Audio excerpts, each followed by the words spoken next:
15 years ago, 20% of people access internet and all social media through their phones. Now it has gone up to 91% of people. A new poll study shows 78% of people said they could not live without their phones. Adults now spend 7 hours a day interacting on social media.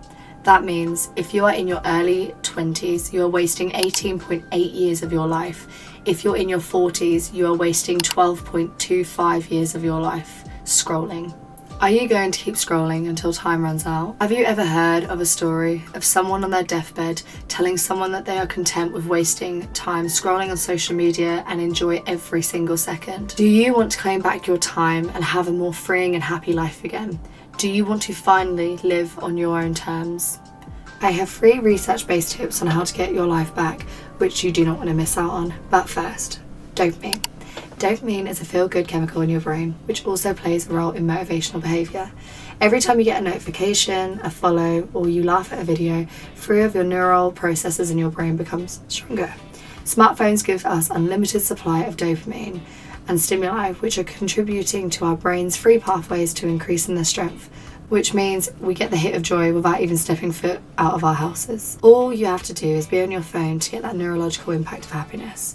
But this is not a good joy. This could be the leading cause of sadness and depression of all ages. Because we get a constant dopamine hit from our phones, the simple yet beautiful parts of life that should be the cause of your dopamine release just becomes less exciting. New studies have shown technology is decreasing our attention span, which is making it harder for us to focus and give simple gratitude. Young adults who spend 7 hours or more on their phones are twice as likely to get diagnosed with anxiety and depression. A 2018 study shows students who cut down their social media time by just 30 minutes a day have a significant improvement in their well-being. Now, our brains have neuroplasticity, which means we can rewire them.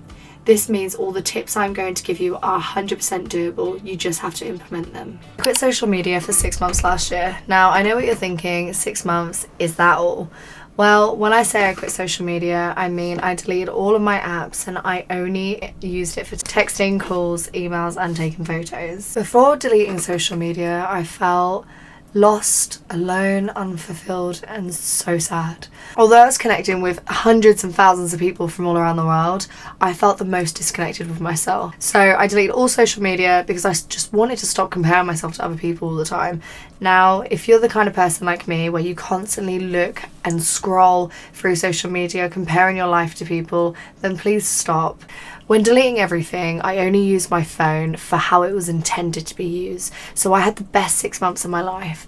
I felt free, like a child again. And as silly as it is and as it sounds, I become grateful and positive in so many aspects of my life. It gave me the opportunity to explore new places and learn new skills, to be independent again, and just to live fun and alone and just be with myself again, connect with myself. I went out of my comfort zone and I created new hobbies that I now implement in my life every single day.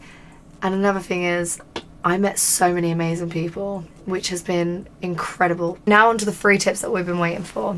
Tip number 1, chronological binding. I want you to use your phone for only 1 to 2 hours a day. This can help you by just checking things that you would normally check, but you have a limited time to do it.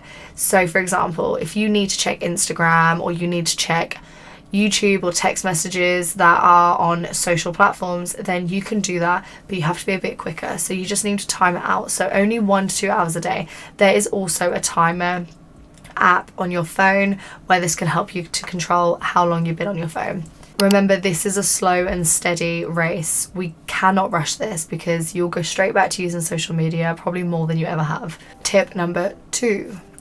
Physical binding. So after you have learned to master the 1 to 2 hours of phone use a day, this time you need to start logging out of your social media accounts. Mainly just start with 1 or 2, once a week, twice a week, however much you feel that you're comfortable to do. Start off with the ones that you don't often use, and then it will just feel a little bit more easier when going to the ones that you do use often. Also, let a friend know. Accountability is so important because it has been proven that if you let 1 to 2 people know your goals, you are less likely to break them. So make sure to use a friend or a family member, or just anyone that you have close by, or even just announce it on social media, because you're less likely to go backtracking on it. Now, switch your phone off for bed. I understand that this can be hard for emergency purposes, so switching your phone off can be hard, but you can put it on silence and you can shut it away, or you can go on your settings and make sure to only have a certain amount of people on for emergency reasons, so that the notifications will come through even if your phone is on silence. Bonus points if you can put it in another room. Tip number 3, categorical binding. So this means to make your phone more boring as such. So on my phone, if I double click that 3 times, it goes black and white. So this just makes it look less boring. As you can literally see, that's beautiful and that's not. This makes apps look less appealing, and your brain is wanting the shiny, bright objects and items and things on your phone, and it attracts your brain into wanting it more. So if you change it to black and white, your brain won't exactly desire it. Only use your phone for limited things, i.e. texting, phone calls, emails, and photos. Do not use your phone as an alarm clock. Probably most people that own a phone only use it at nighttime for an alarm clock, so please don't do that. When we wake up, we have the phone in our hand, so we might automatically click on the social media. So this is just making it harder. So as soon as you turn your alarm off, you might just decide to check all your emails, check all your messages on social media, which can be really hard to break the cycle. Let me know if you found any of these tips helpful, and if you implement any of them into your life. I would love to know, just in the comments below.